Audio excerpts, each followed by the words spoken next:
What's up, you guys? So I want to show you guys this cool new feature on our billet aluminum buckle for our new harnesses. So this is the side straps. This is where the harness attaches to right here. It's gonna have this padded part. It'll be a little bit bigger. And this is your leash attachment.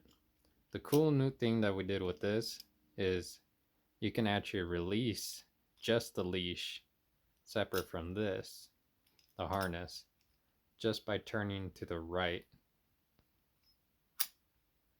You can see that, and then this position goes back to its position.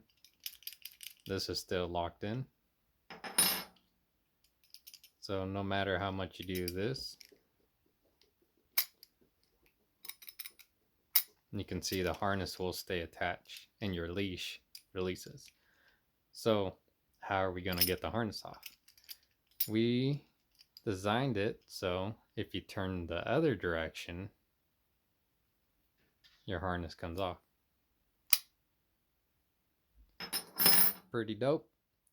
But there's one more feature. If you turn and you can't get your harness off, that keeps going back.